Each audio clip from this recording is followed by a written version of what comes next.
জাকারিয়া ইসলামের মগজের মধ্যে টাক করে অমনি লাগছে, একটা চিৎকার দিছে, ও কয়ে তাফসীরের মধ্যে আছে। আমার আল্লাহ ওই গাছের ভিতরে নোটিশ জারি করে দিলেন, জাকারিয়া তুমি দৌড় দিছ, তুমি এত বড় বিপদের মধ্যে এত বড় ভুল কেন করলে? তুমি বলবা আল্লাহ আমার আশ্রয় দাও, গাছের কাছে কেন আশ্রয় চাইলে? এই জন্য তোমার শাস্তি হবে।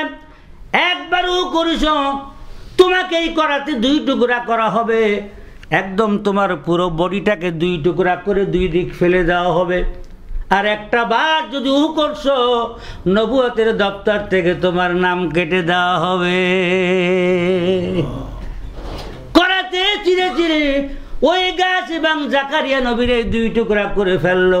একটা বার উনি আর ও শব্দটুকু করে নাই। জোরে কান সুবহানাল্লাহ। ইন্নাল্লাহা মা'আস সাবিরিন। জোরে বলেন ইন্নাল্লাহা মা'আস সাবিরিন। ওই জাকারিয়া আলাইহিস সালাম 80 বছর বয়সের সময় দোয়া করছিলেন, বিরাট লম্বা ইতিহাস। 80 বছরের পরে আল্লাহ রাব্বুল আলামিন ইয়াহইয়া আলাইহিস সালামকে দান করেছিলেন, বাপকে আর সন্তানকে প্রায় একরকম দেখা যাইত।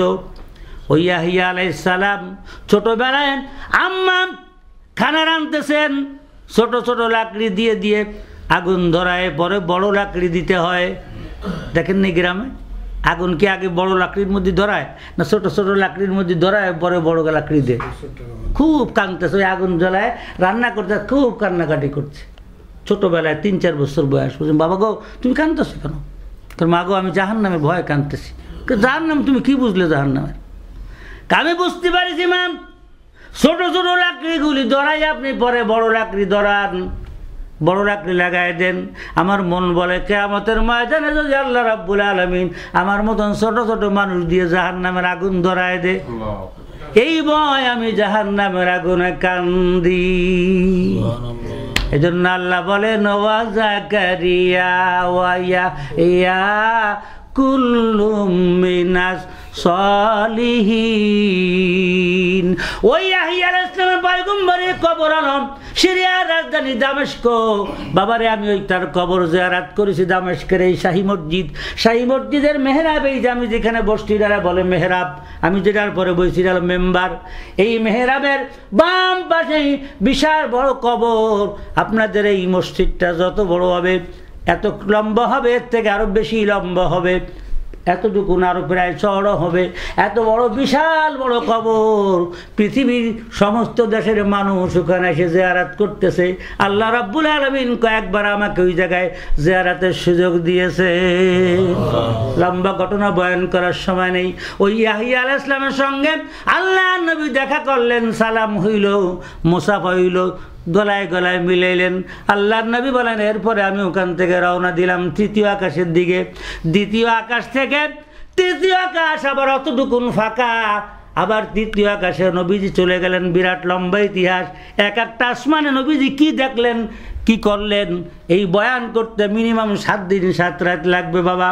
3য় আকাশে যাওয়ার পরে দেখেন সুন্দর এরকম আল্লাহ রাব্বুল আলামিন 2য় যে গেট সাজাইছে, ওর থেকে আরো সুন্দর করে আল্লাহ একখান গেট সাজাইছে। ফেরেশতারা চিৎকার দিয়ে দিয়ে নবীরে ফুলের মালা দেওয়ার বলতেছে মারহাবা ইয়া রাসূলুল্লাহ, মারহাবা মারহাবা ইয়া হাবিবাল্লাহ, মারহাবা। নবীজি বলেন 3য় আকাশের উপরে আমি গেলাম, যাওয়ার পরে দেখি আরো সুন্দর একখানা কুরসি। এই কুরসির পরে আর একজন লোক বসা, বড় নুরানি চেহারার একটা মানুষ ওখানে বসে আছেন বাবা। নুরানি সুন্দর চেহারার একজন মানুষ। আমি জিজ্ঞাসা করলাম ভাই জিবরিল উনি কে? ডাক দিয়ে বলে হুজুর উনি হলেন হযরত ইদ্রিস আলাইহিস সালাম। জোরে কান সুবহানাল্লাহ। নবীজি বলে এমন সুন্দর চেহারার মানুষ জীবনে আমি দেখি নাই, আল্লাহর জিকিরে নিমগ্ন। ডাক দিয়ে বললাম উনি এখানে বসে আছেন, ইদ্রিস আলাইহিস সালামের জীবনী। জিবরিল আমিন বলেন, হুজুর উনি আল্লাহ রাব্বুল আলামিনের সঙ্গে একটা বাহানা করে একটা কায়দা বানায় উনি জান্নাতের মধ্যে আগে চলে গেছেন। জোরে কান সুবহানাল্লাহ। আল্লাহর হাবিব বলেন, কি কায়দা বানাইলো, কি নমুনা বানাইলো? জিবরিল ভাইকে আপনি শুনবেন? বলেন, হ্যাঁ আমি শুনতে চাই, আমার শোনাও। এবার জিবরিল আমিন বলেন, কোনো এক কারণে আল্লাহ রাব্বুল আলামিন ওই ইদ্রিস আলাইহিস সালামের জান যখন কবজ করেন, আল্লাহ রাব্বুল আলামিন তখন জান্নাতের ভিতরে, জান্নাতের পাশে ইদ্রিস আলাইহিস সালামকে আল্লাহ রাব্বুল আলামিন নিয়ে আসছিলেন। ওই জান্নাত, ইদ্রিস আলাইহিস সালাম জান্নাত দেখতেছিল, আর আল্লাহ রাব্বুল আলামিনকে ডাক দিয়ে বললেন, আল্লাহ এমন সুন্দর তোমার জান্নাত, লম্বা ঘটনা বয়ান করা সম্ভব হবে না, শুধু মুখতাসার এতটুকু বোঝেন। ওই জান্নাতের পাশে দাঁড়ায় কয়, মাওলা কেমন সুন্দর জান্নাত তোমার, আমারে তোমার জান্নাতটা একটু দেখাও। আল্লাহ রাব্বুল আলামিন বলেন, দূর থেকে তুমি দেখতে পারবা, কিয়ামতের আগে কিন্তু কোনো মানুষ জান্নাতে যাইতে পারবে না। আল্লাহ আমারে দরজার পাশে দাঁড়ায় একটু দেখাও, আমি মন পুরে তোমার জান্নাতখানে একটু দেখি। এমন ভাবে কাঁদতেছে, এমন মহব্বতের ডাক আল্লাহকে দিছে। আল্লাহর মায়া লাগছে, ঠিক আছে আমার দরজার পাশে দাঁড়ায় তুমি জান্নাত অবলম্বন করো, জান্নাত ভালো করে দেখে নাও। ইদ্রিস আলাইহিস সালাম খুব দেখতেছে, দেখার পর আর তৃপ্তি মিটতেছে না। ডাক দিয়ে বলে, আল্লাহ তোমার জান্নাত দেখে আমার তৃপ্তি মেটে না, আমার একটু জান্নাতের মধ্যে যাইতে দাও। তুমি দেই কইতে কইতে একদম খারবার হিতা দেওয়া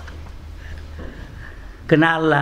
আল্লাহ কইছে, কয় যে আমি তো তোমার কইছি জান্নাত কিয়ামতের আগে যাইতে হবে। কাল আল্লাহ আমি তো তোমার জান্নাত থাকতেছি না, তা আমার একটু কমপক্ষে তুমি জান্নাতের মধ্যে একটু ফাড়া দিতে দাও। বলছে, আল্লাহ আমার খালি একটা দুইটা কদম একটু দিয়ে দাঁড়াইতে জান্নাত, কি মজা আল্লাহ, বাহিরে তো আর এই মজা পাওয়া যাবে না। এসির ভিতরে কি মজা, এসির বাহিরে বসে মজা পাওয়া যায়? কাল্লা আমার একটু দুটো ভাও দিয়ে দাঁড়াইতে, আমি তো দেখি মাওলা। তো এমনভাবে আল্লাহর কাছে বলতেছে, আল্লাহর তখন মায়া লাগছে। আল্লাহ কয়, ঠিক আছে তা একটু দাঁড়ায় খালি একটু দেখো। দাঁড়ায় দেখতেছে, আল্লাহ আমি একটু বসতাম এই জায়গায়। কি কায়দা চিন্তা করো। এখন আল্লাহ কয় যে না তুমি না কইলে দাঁড়ানোর কথা। আল্লাহ আমার তৃপ্তি মিটতেছে না, এমন সুন্দর তুমি তো বানাইছো, আল্লাহ আমারও তো তুমি বানাইছো, আমার এইটুকু অ্যাপ্লিকেশন কবুল করো। ঠিক আছে একটু বসে যাও। যেই বসছে আল্লাহ কয় তো এখন যাও। তা আল্লাহ দেখো, আল্লাহ তুমি না কইছো জান্নাতের মধ্যে গেলি মানুষ আর কেউ বেরোবে না। জোরে কান সুবহানাল্লাহ, আরে জোরে কান সুবহানাল্লাহ। এটা হলো নবীর কথা, এটা হলো প্রেমের কথা, ভালোবাসার কথা। কেউ যদি কেউ রে ভালোবাসে, আপনারা জানেন পৃথিবীর সাধারণ ভালোবাসার কারণে একটা ছেলে আর একটা মেয়ে ভালোবাসা করে কিনা জোরে কোন। এই ভালোবাসার কারণ ছেলে যখন মেয়েকে পায় না, মেয়ে যখন ছেলেকে পায় না, নিজেরা দুইজন পাঁচতলার উপর পড়ে আত্মহত্যা করে, নিজেরা ট্রেনের উপরে গলা দিয়ে দেয়, দুইজন মরে যায়, জাম করে পানির মধ্যে পড়ে যায়। এটার নাম ভালোবাসা। প্রেম আর ভালোবাসা আর এক জিনিস। মিয়া নেয়া শেখ মাসে কেরাম জিতে কেরামান কাতে বিনেরা হাম খবর নিস। আশেক আর মাসুকের সাথে যখন কথা হয়, আমরা আলাম আশেক, আল্লাহ আশেক, আশিক আর মাসিকের মধ্যে যখন কথা হয়, আল্লাহর নবী বলেন কেরামান কাতিবিন পর্যন্ত টের পায় না। জোরে জোরে কান সুবহানাল্লাহ। এটা আর এক দরজার কথা, অনেক উপরের দরজার কথা, সুলুকের দরজার কথা। ওই ইদ্রিস আলাইহিস সালামের সঙ্গে দেখা হলো। আল্লাহর হাবিব বলেন, ইদ্রিস আলাইহিস সালামের সঙ্গে আমি মুসাফা করলাম, উনিও মুসাফা করলেন, গলায় গলায় মিলন হলো, দোয়া হইল। এবার আল্লাহর নবী বলেন, আমি আবার বুরাকে চললাম, 3 তলা থেকে তিন নম্বর আসমান থেকে নিয়ে আপনার 4র্থ আসমানের নিচে পর্যন্ত আবার এইরকম ফাঁকা। আবার 4র্থ আসমানে নবী যখন গেলেন, বললেন আরো সুন্দর করে আল্লাহ রাব্বুল আলামিন আরো 10 গুণ সুন্দর করে 4র্থ আসমান সাজাইছেন। ওই 4র্থ আসমানে যাওয়ার পরে আমি দেখলাম সুন্দর নূরানি চেহারার নওজওয়ান একজন, অনেক নওজওয়ান একজন নবী, এমন সুন্দর তার চেহারা, জীবনে এরকম চেহারা আলা মানুষ দেখি নাই। ও ভাই জিবরিল, উনি কে? বলে হুজুর উনি হলেন হযরত ঈসা রূহুল্লাহ। জোরে কান সুবহানাল্লাহ। বলে হুজুর এই ঈসা রূহুল্লাহ আল্লাহ রাব্বুল আলামিন তার কুদরতে বাপ ছাড়া শুধু মায়ের পেটে আল্লাহ রাব্বুল আলামিন তাকে দিছেন।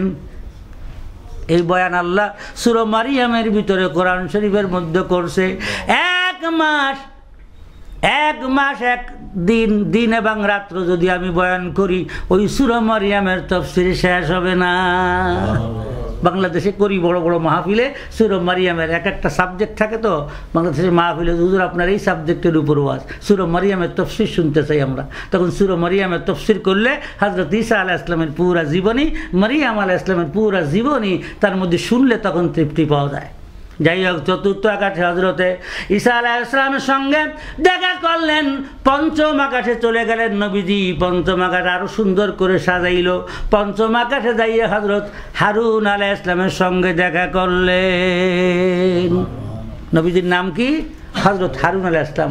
উনি কে ছিলেন? মুসা আলাইহিস সালামের বড় ভাই।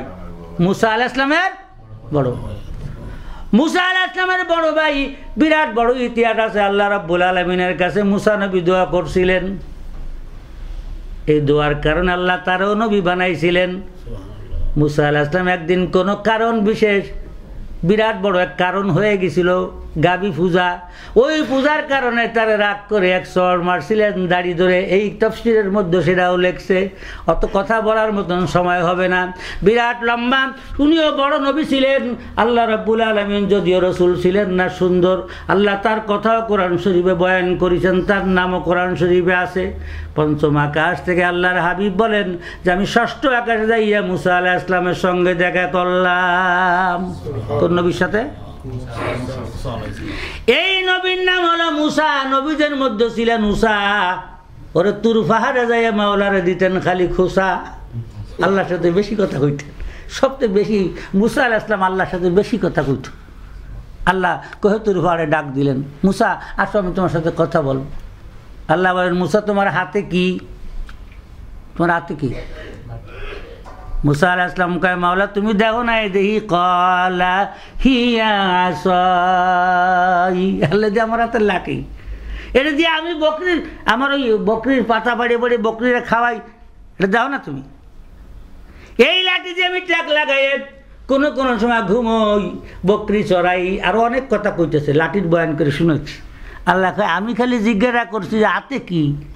লাঠি কইলেই তো এত কথা কেটা শুনতে চাইছে? আল্লাহ তুমি শুনতে চাও নাই? তোমার সাথে আমি যত বেশি কথা কই আমার তত মজা লাগে। মিয়ানে আসে কমাসে কেরামজিস কেরামান কাতেবিন রাহাম খবর নিস। বিরাট লম্বা কথা আল্লাহ তাআলার সাথে মুসা আলাইহিস সালাম কইছিলেন।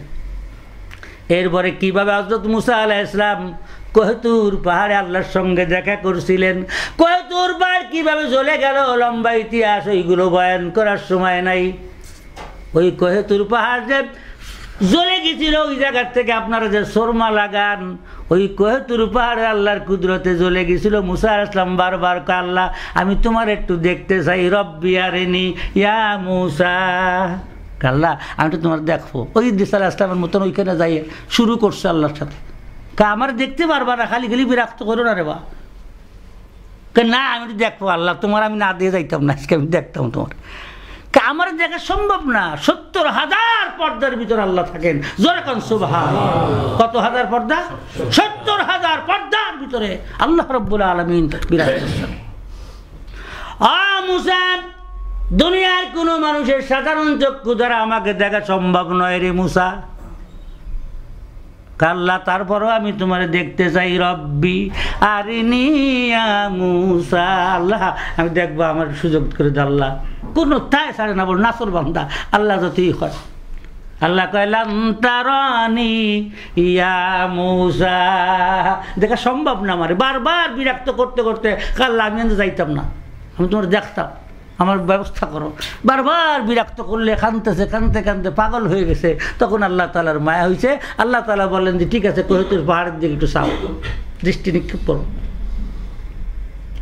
যেই মাত্র কোহেতুর পাহাড়ের দিকে চাইছে, আল্লাহ ৭০,০০০ পর্দার ভিতর থেকে সামান্য এক ঝলক, একটা সুই দেখেছেন আপনারা, সুর মাথা যতটুক, এতটুকুন ৭০,০০০ পর্দার অতটুকু আল্লাহ ঝলক মারিছে ওই কোহেতুর পাহাড়ের পরে। বলার সঙ্গে